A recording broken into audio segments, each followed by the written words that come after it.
Life jacket, essential. No need to say more. Without a life jacket, you stay on land.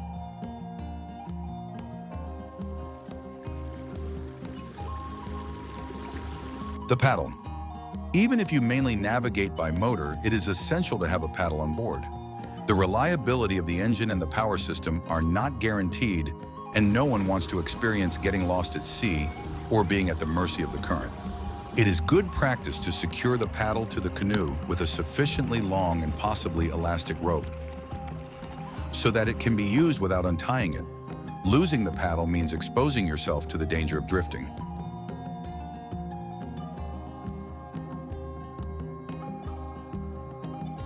Glue and patches.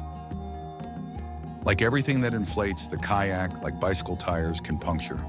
With the difference that, if a boat punctures, you go to the bottom. Patches and glue should always be kept on board. A rope. It always comes in handy.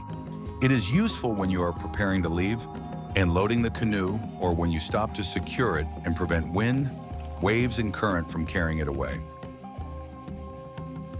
A multi-tool knife with pliers. With my Leatherman, I managed to restart a water snake T-24 at sea without landing, opening the upper cap and bypassing the fuses that had blown, saving me a grueling paddle.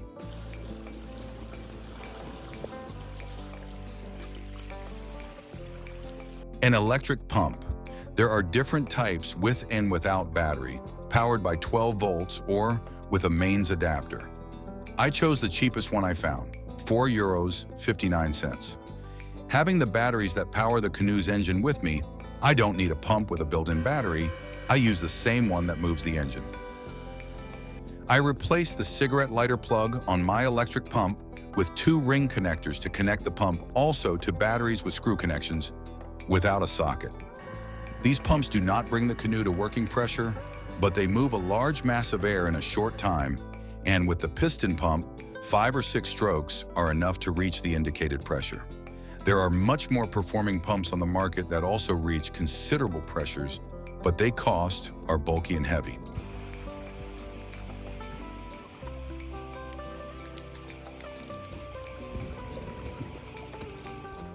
A hand pump. Water and electricity have never gotten along, and trusting only the electric pump is too much of a gamble. Furthermore, having opted for a really cheap pump, the hand pump is essential to reach the working pressure. I always load the hand pump on the canoe and take it with me both for safety and practical reasons.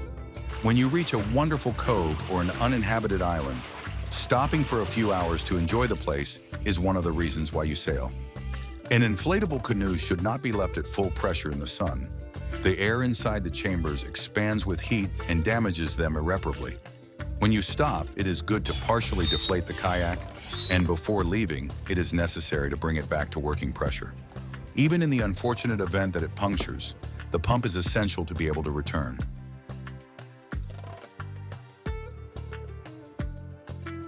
Anchor. Very useful at sea to moor the kayak away from the coast, dive and get back on the canoe without wind and waves carrying it away. Useful on the river in case of emergency due to the current.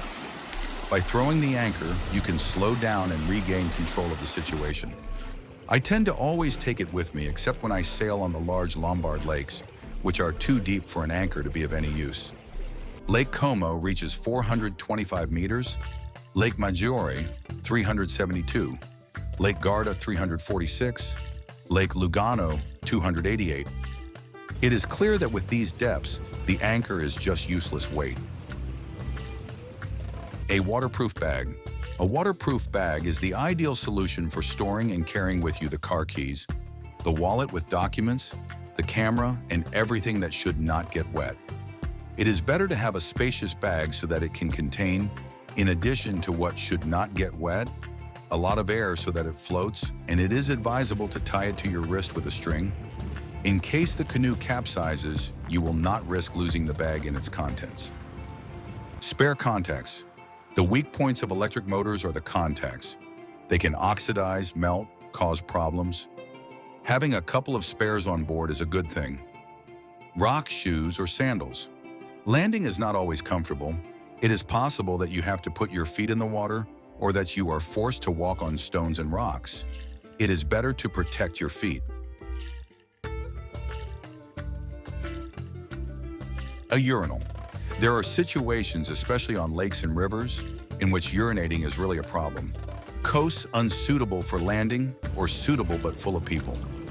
Getting up on an inflatable canoe means, in all probability, capsizing the boat and ending up in the water with everything in it. Having a container in which to pee saves you from really unpleasant situations. A spare battery. Cold, water, intense use, inadequate charging can bring the battery to zero without any warning. To avoid tiring paddle returns, it is good to have another one.